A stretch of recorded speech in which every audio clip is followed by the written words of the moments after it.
Nobody saw it coming, least of all Melody, but Martell, Holt, and Hill Harper have slid straight into a silent war so thick you could cut it with a diamond-encrusted knife.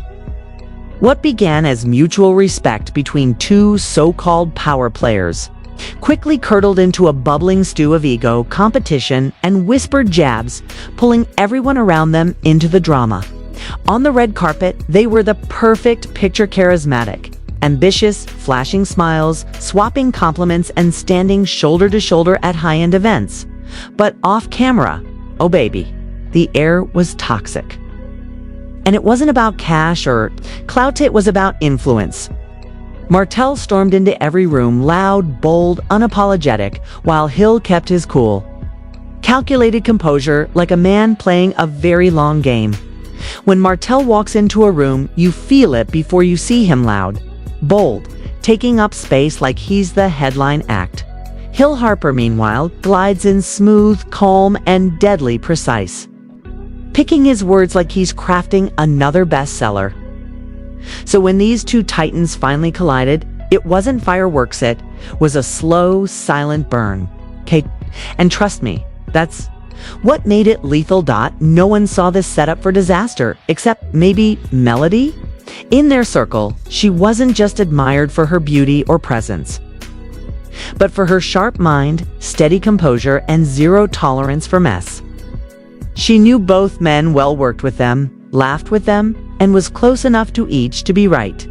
In the crossfire when things turned, trusted that was her curse. Because when you're tight with two powerful men who both have a compulsive need to own the storyline, being in the middle stops being awkward and starts being a live grenade. It began as harmless chatter, Martell tossing out casual little probes like, "So, you and Hill talk much?" Or, "What's he saying about our project?" Cute at first, just friendly curiosity. But soon those questions sharpened more, pointed, more frequent, dripping with suspicion. And Hill? Oh, he wasn't playing saint either. He'd slip in those sly little jabs like, "Martell's energy doesn't really work for this type of conversation," planting seeds in the most calculated way possible. Or, "You think he's really ready for something this big?" Daggers wrapped in silk. Melody felt it right away. That invisible pressure creeping in like a storm you sense even while the sky's still a perfect blue. She tried to brush it off, convincing herself they're grown men. Not my circus, not my monkeys. But when you're the single thread tying two egos together, the tension doesn't just find you. And then came the event. What was supposed to be an intimate, no-drama, night-a-sleek lounge, lowlights, a curated mix of business owners, creators, and a sprinkle of influencers, was about to become ground zero. It was supposed to be all laughs, networking, and champagne. Clinks. Martell and Hill rolled in, looking sharp, flashing smiles, doing the standard fake handshake for the cameras, but the vibe, off, way off. Witnesses swear it kicked off with nothing more than a look. It's just one. Martell's eyes locked on Hill after overhearing something he clearly didn't like. It's probably one of Hill's osorifying comments about leadership in a group chat. Nothing scandalous to the rest of us, but Martell took it like a personal insult carved in stone. He strolled over, and within seconds the air was thick, voices low but laced with razor edges. No screaming, just precise, weaponized anger that made the whole room tense. And there was Melody stuck in the middle yet again, scrambling to play. Peacemaker. She slid a hand onto Martell's arm, trying to calm the storm without making it look like she was picking sides. But honey, the damage was done. The room's energy nosedived, conversations froze mid-sentence, and not a single phone dared to come out. Whether it was respect or pure fear of getting caught in something much bigger, everyone stayed locked. In place. That night was the line in the sand.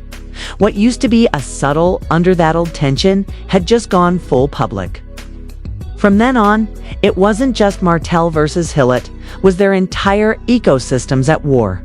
Mutual friends quietly picked camps, collaborations evaporated overnight, and invites suddenly lost in the mail.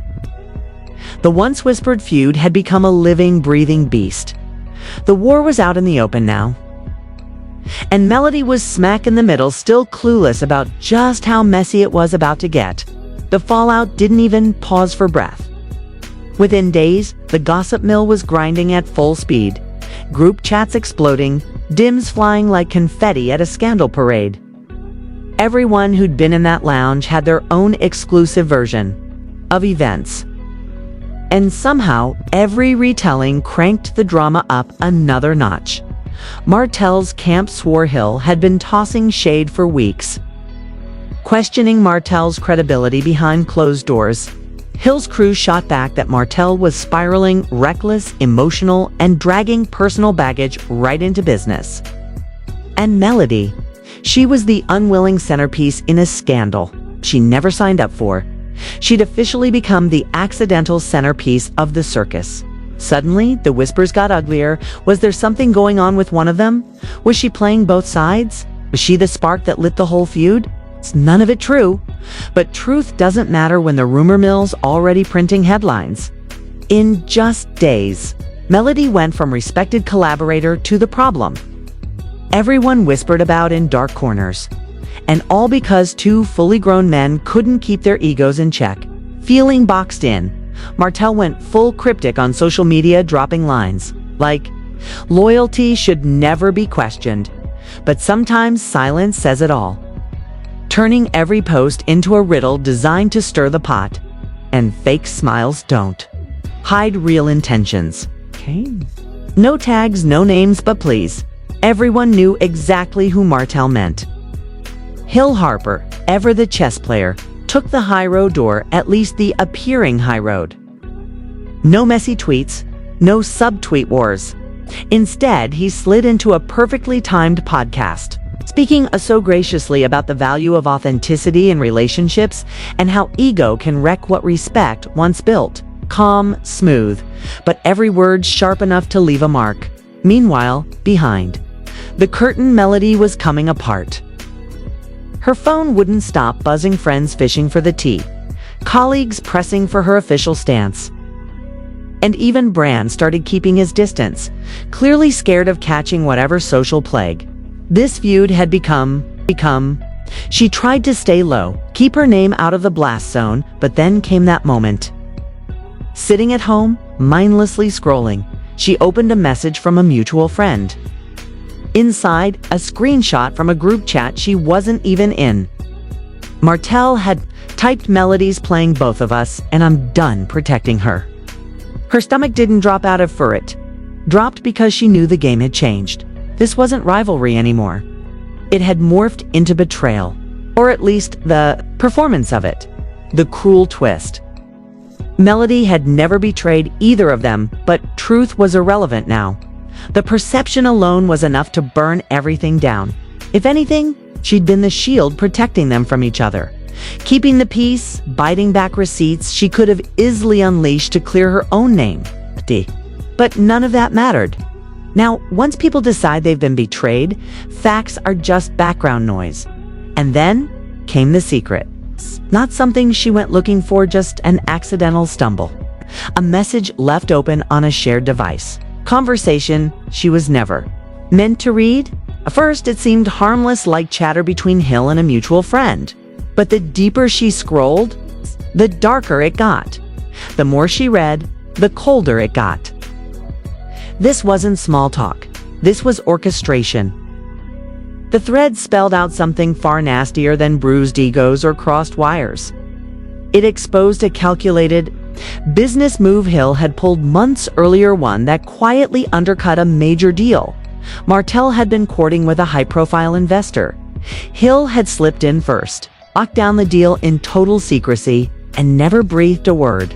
The kicker: he'd used inside intel only a tiny circle of people had. Melody froze. She could still hear Martell ranting about the deal that slipped through his fingers. Blindsided and betrayed, while Hill just sat there, nodding along, pretending ignorance. And now she knew exactly how deep the knife had gone. This wasn't personal beef anymore. This was ice-cold calculation. And if Martell ever learned what she'd stumbled across, that quiet war would erupt into the kind of explosion people talk about for years. Melody sat with the truth like it was a weight chained to her chest.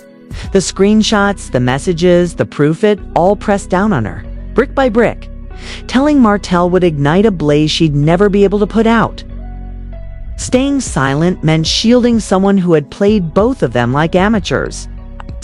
Either choice kept her trapped in the eye of a storm with no way out.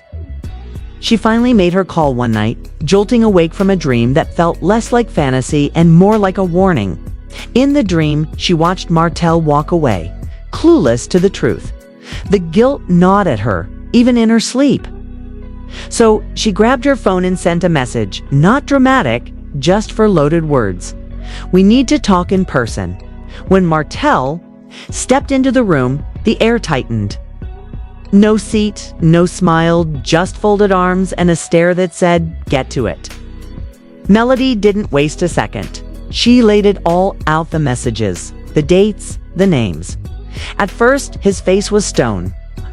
But then, the silence sharpened, cutting through the room like a blade. His jaw locked. Fingers curled tight at his sides. He said nothing, just gave a single, deliberate nod before walking out. And that was all it took. Within 24 hours, Martell went public. No names, but a razor-sharp timeline of the sabotaged deal and a cryptic nod to someone close. Hood twisted the game. The post dripped with emotion and left zero doubt who it was, aimed at Harper. He didn't need to be tagged. Everyone, especially Hill, got the message. 2 days later, Hill clapped back with a statement so polished it could have been carved in marble calm, dismissive and expertly deflective. He brushed Martell's claims off as wildly misinformed and told his followers to ignore drama rooted in emotion rather than facts. But Hill clearly miscalculated how fast the truth travels when it's coming from someone who's been biting their tongue for way too long. Fans went full detective, lining up timelines, digging through old posts and dropping receipts like confetti. Screenshots poured in, some from anonymous ghosts, others from people who'd clearly been sitting on their own tea, just waiting for the right moment to spill. Bit by bit, Hill's perfectly polished image started to splinter. Not a total implosion, but the gloss was definitely gone.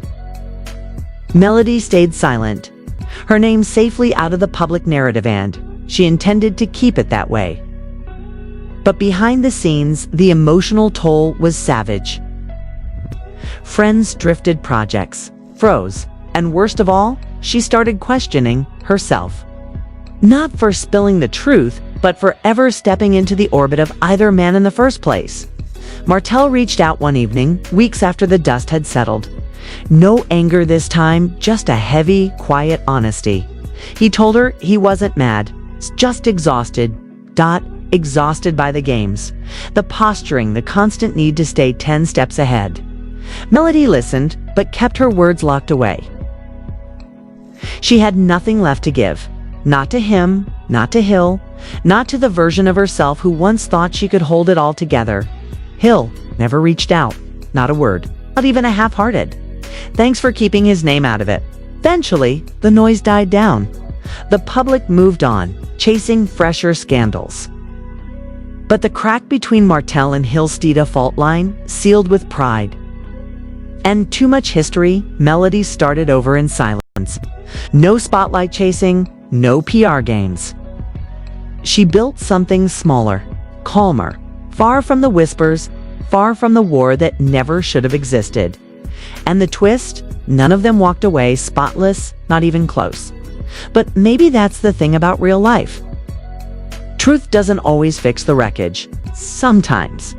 It just clears the smoke so you can finally see what's left. And for Melody, that was enough. Just clarity. Just peace. Peace.